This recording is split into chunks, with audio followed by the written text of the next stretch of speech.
When the inspector goes through to inspect your life, to see if you're not just a little loose about things, a little loose about your prayer life, a little loose about that temper, a little loose about that tongue to talk about others.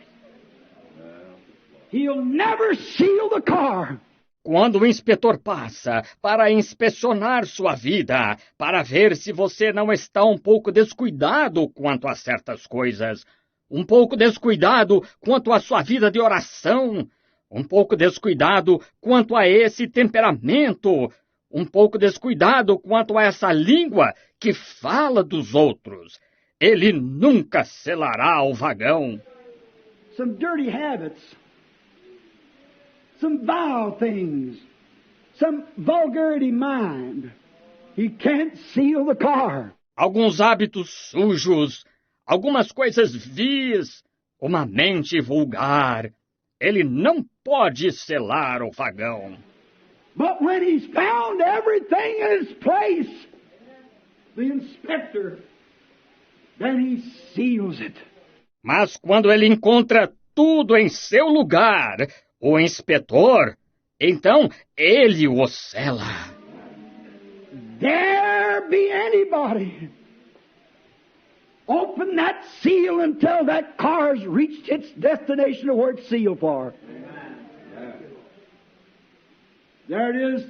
Ouse alguém abrir esse selo até que aquele carro chegue ao seu destino para onde ele está selado. Aí está. Tornemo-nos, pois, destemidos para a vitória a alcançar. Jesus nos tem prometido que em breve vem nos buscar. Então hoje nós vamos dar continuidade ao mesmo assunto que iniciamos ontem. Ler a Bíblia contra nós mesmos. Para que possamos servir ao Senhor com sabedoria, com alegria. Pois esta palavra, esta Bíblia Sagrada, ela testifica contra todo tipo de pecado, seja ele praticado por um leigo ou por um corpo de ministros. Não faz acepção de pessoas. Nós encontramos nas Santas Escrituras Deus corrigindo tanto os sacerdotes como a qualquer pessoa. Ora, o fim do mandamento é a caridade de um coração puro e de uma boa consciência e de uma fé não fingida. O homem pode fazer grandes maravilhas e mesmo assim ainda ter uma fé fingida. Pode até ressuscitar mortos, falar em línguas e mesmo assim ter uma fé fingida. E ter um coração impuro, praticante de delitos, de maldades e de impurezas. E ter a sua consciência cauterizada, até mesmo por referências bíblicas, quando toma só o lado que lhe interessa, o lado que ele quer viver. Deus não imputa maldade, bem-aventurado é o varão a quem o Senhor não imputa maldade, e se esquece que também na mesma palavra diz que Deus açoita, Deus corrige, Deus exorta, Deus castiga a quem ele toma por filho. Vamos ler também, repetindo, 2 Timóteo 3:16. Toda a Escritura divinamente inspirada é proveitosa para ensinar, para redarguir, para corrigir, para instruir em justiça. Ela é inspirada para a cura? É. Ela é inspirada para receber uma libertação? É. Mas ela também é inspirada para redarguir, para corrigir, para ensinar, para instruir em justiça, porque ela é completa, para que o homem de Deus seja perfeito, e perfeitamente instruído para toda boa obra. Lembrando a todos que quando o homem rico, o jovem, o mancebo de qualidade chegou perto de Jesus, Jesus amou a ele, gostou dele. E ele era bem de moral. Então, às vezes, a gente pode tomar aquilo e falar assim, a moral não salva ninguém. Mas Jesus o elogiou pela sua moral. Ele elogiou pela sua conduta, por ser aquilo. Então, nós vamos deixar de lado a conduta, a moral, porque o jovem rico tinha tudo o que ele precisava ter e, no entanto, ele não recebeu a Jesus. Mas qual foi a causa dele não receber a Jesus? Foi justamente a idolatria, meus irmãos.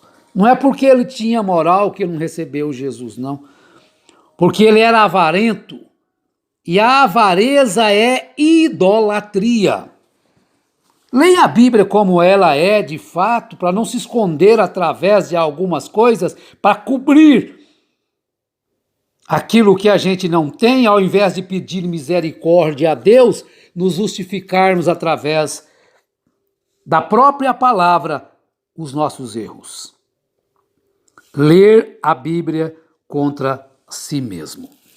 E hoje nós vamos tomar a mensagem Coríntios, livro da correção. O profeta vai nos trazer algo aqui baseado na primeira carta aos Coríntios, capítulo 10, sobre aquela rocha que seguia Israel, sobre tudo aquilo que sucedeu a Israel como exemplo para nós. Observemos, pois. Observe o que aconteceu, parágrafo 71 a seguir. A única maneira pela qual eles podiam conseguir tirar água daquela rocha. A vara do julgamento tinha que ferir a rocha. E Moisés feriu a rocha. E o julgamento de Deus caiu sobre a rocha. E quando isto aconteceu, ela jorrou as suas águas. E as pessoas ficaram absolutamente... Deus os estava deixando morrer, porque eles haviam descrido dele, eles haviam desonrado, eles eram réprobos, eles não mereciam viver. Moisés os chamou de rebeldes, rebeldes contra Deus, rebeldes, eles mereciam morrer. Todos nós merecemos a morte, porque nos rebelamos contra Deus, correto? Observem, todos nós merecemos morrer, mas Deus é tão misericordioso, pois Ele nunca deveria nos dar atenção. Mas Ele é tão misericordioso que até tomou os pecados de cada um de nós e os lançou sobre o seu próprio Filho amado, Cristo, para que não perecêssemos, mas que tivéssemos a vida eterna. Agora uma pergunta no 73. Como poderíamos beber desta rocha e então não estarmos corretos em nossos corações? Como poderia um homem, uma mulher, nós todos bebermos desta rocha e ainda não termos um coração puro? Mas um coração cheio de malícia, de maldade. Como poderíamos beber desta rocha e então não estarmos corretos em nossos corações? Mas, irmão, há milhões deles nesta manhã fazendo isto.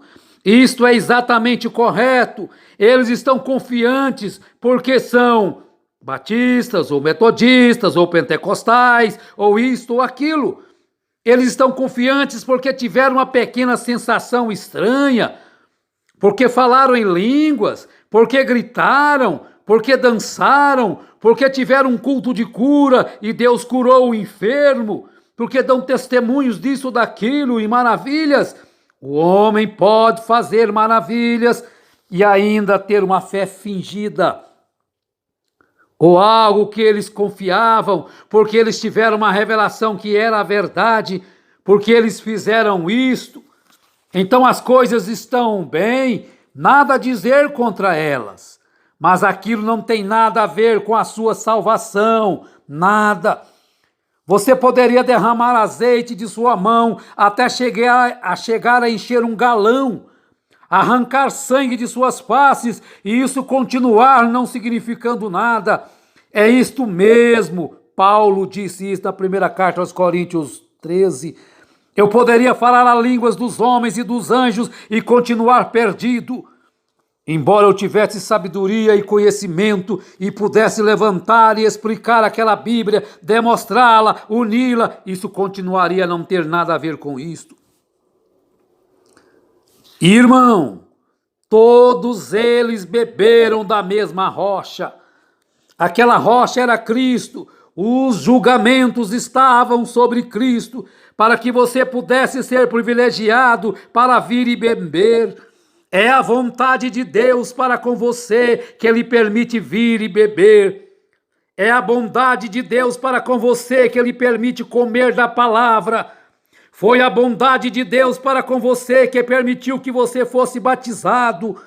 A bondade de Deus para com você que faz de você um cidadão, te dá saúde, te coloca na igreja nesta manhã. É a bondade de Deus. Isto é tudo que é Deus, bondade. Mas e em relação à sua bondade para com Deus? Está você desejando submeter tudo, cada pensamento, cada ato, tudo a Ele? Isto é o que Deus tem feito por você. E o que você fará por Ele? Mas você coloca o eu no lugar de Cristo? Quando Jesus esteve aqui na terra, Ele nunca se colocou como Ele nunca se engrandeceu, Ele nunca chamou glória para si mesmo. Tudo Ele atribuía ao Pai. Quando Ele foi falar de si mesmo, Ele disse: leia as Escrituras, são elas que testificam de mim. Não sou eu quem faço as obras, é o Pai que habita em mim. Se não podeis acreditar em mim, acrediteis pelo menos por causa das obras. Mas quando você vê alguém, eu fiz isso, eu fiz aquilo aquilo outro, tenha cuidado com ele. Ao invés de dizer, Deus fez isto, Deus fez mais aquilo, Deus fez... Eu fiz isso, eu fui ali, eu fiz. Mas veja no verso 5 da primeira carta aos Coríntios 10. Mas Deus não se agradou da maior parte deles. Vejam só, Ele permitiu que eles fossem batizados. Ele permitiu que eles comessem a palavra e crescem nela. Ele permitiu que eles recebessem as bênçãos espirituais. Ele permitiu que eles bebessem da rocha espiritual. Tudo que Deus fez foi por sua graça, mas mesmo assim Deus não se agradou deles. Eu sou crente isso, eu faço mais aquilo, eu jejum. Deus através de mim opera maravilhas. Agora Deus não se agradou da maior parte deles, pelo que foram prostrados no deserto.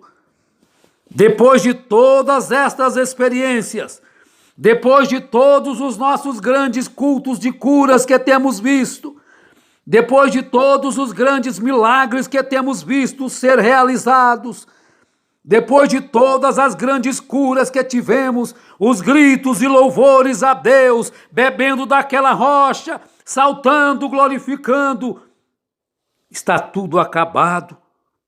Será que poderemos ainda ouvir? Afastai-vos de mim, vós que praticais a iniquidade. Mas é possível, profeta William Branham, ter tudo isto aqui, todas essas experiências, grandes milagres, grandes curas, gritos, louvores, bebendo da rocha, todos os bons sermões e tudo isto, e chegar na frente, ouvir esse recado de Jesus? Afastai vós de mim, que praticais a iniquidade. Eu nem mesmo os conheço? Então vamos lá, examine-se Eu sei que isso é difícil, mas, irmão, qualquer pai que não corrige os seus filhos não é bom pai. Isto é correto. Analisemos, observemos a ordem e conduta dos santos no Velho Testamento. Analisemos, observemos a ordem e conduta dos santos no Novo Testamento. Observemos o comportamento, a ordem e conduta de Jesus, dos apóstolos, dos santos nas eras da igreja. Estão vendo? Analisemos e vejamos se nós estamos para receber a recompensa ou a condenação. Olha aqueles que praticaram tudo aquilo conforme foi contrário à vontade de Deus. Olha o que eles receberam. Olha aqueles que, ao ler as histórias da Bíblia, olha a recompensa daqueles que viveram conforme Deus ordenou. E olha o julgamento daqueles que viveram, praticaram obras contrárias às ordens de Deus. Veja, analise se você não receberá castigos semelhantes ou recompensas semelhantes. Porque nós cristãos, estamos supostos a ser um exemplo vivo do que Cristo é. Esse Cristo está no coração humano, então ele com certeza viverá a sua própria vida, pois Cristo está em você, então você se torna uma nova criatura. Preciosos e amados irmãos, peregrinos em terra estranha, que a graça do Senhor seja com cada um, que a cura divina esteja no seu lar, no seu corpo, na sua vida, e que você possa ler esta Bíblia, não para defender os seus erros, mas para corrigi-los, para levar você ao arrependimento, à confissão dos pecados e em seguida buscar o perdão a quem você deve pedir perdão e em seguida o perdão do nosso Pai Celestial. Que Deus nos abençoe em nome de Jesus Cristo. Amém.